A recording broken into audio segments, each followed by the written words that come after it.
and he couldn't get out. He was in like this maximum security prison, and he had a lot of difficulty. And I worked hard to get him out. We got him out. I don't think the president made one phone call. I don't think Obama made a phone call. And that's the other thing. Yesterday, you probably saw 16,500 Border Patrol people endorsed Donald Trump. They've never done it before. Did you see it? The Border Patrol people endorsed me. These are great people. They can do their job. They're told to stand back. Let people pour into our country. We'll take care of them, right? Let them pour in. Now, part of it is, we're going to build a wall. Don't even think about that. But part of it is come into the country and register as a Democrat, okay? That's what it's going to be. I mean, that's why I think they're allowing. They can't be for any other reason. It is brutal. And the security, you know, these are great people, the Border Patrol people. They want to do their job. It's harder for them to do their job, if you think about it. Harder for them to start taking people, arresting them, or moving them back in where they came from. That's harder than just standing there and letting them walk through. They endorse me because they don't want to do what they're told to do. They want to create a great country. And we can't have a great country unless we have a border. We can't. We don't have a country.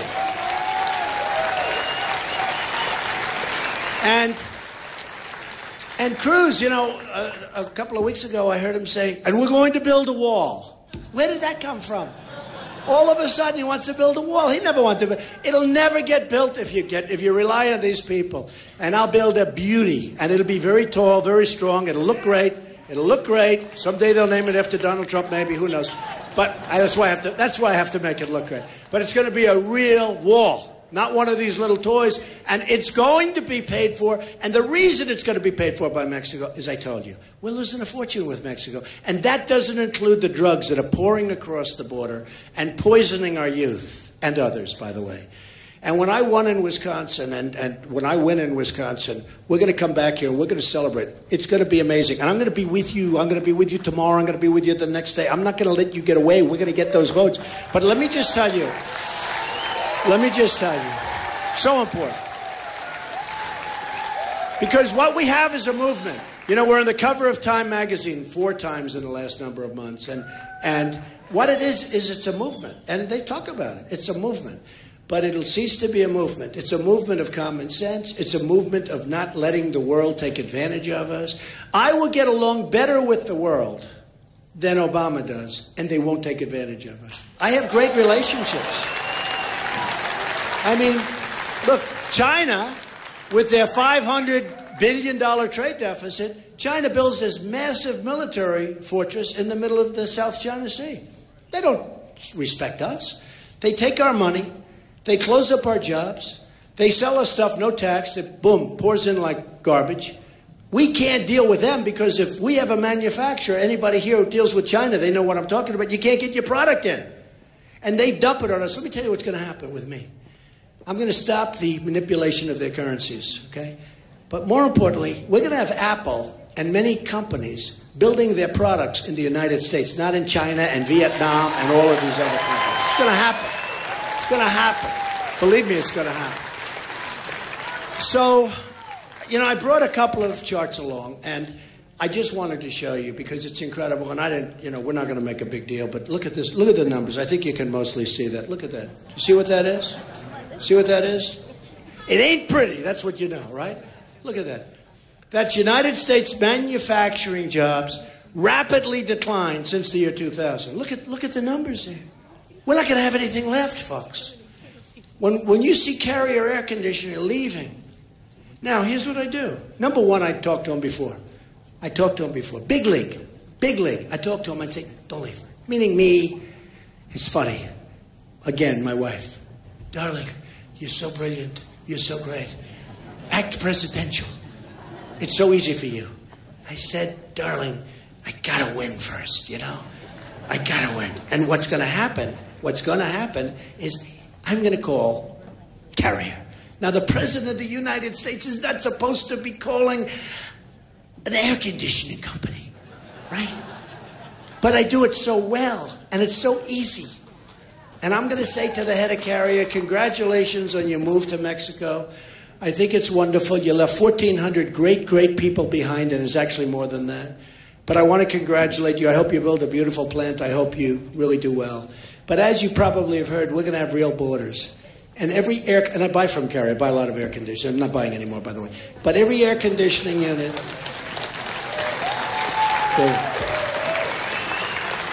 every single air conditioning unit that you make that comes into the United States through our very vigorous and rigorous border, every air conditioning unit, we're going to have a tax of 35%, okay? I just want you to know.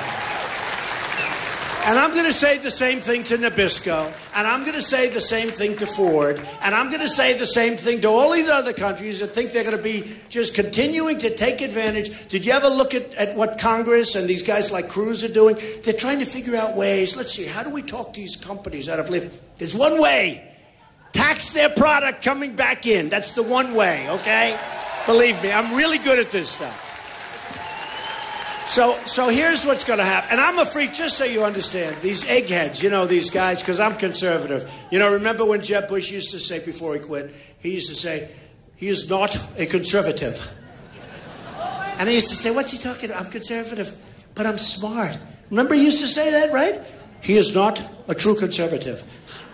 I'm so conservative in the military. I'm conservative on education. I'm conservative on budget stuff. The one thing I agree on trade, I'm really conservative, but I believe in free trade. But you need smart leaders to have free trade. You can't let the country be ripped apart and the jobs be lost and all this stuff. Where I see Cruz doing ads now that he's going to keep jobs. He doesn't know where to begin. The guy hasn't done anything. He's a United States senator. He hasn't done anything. He hasn't passed any legislation. He wants TPP. He wants to take the guts out of TPP. He's a disaster, and he's selling you people down the tubes, and then he's doing phony commercials like he's for the working man. I just saw it. I said it's a disgrace, and I'm going to reveal it. It's a disgrace, okay? Believe me.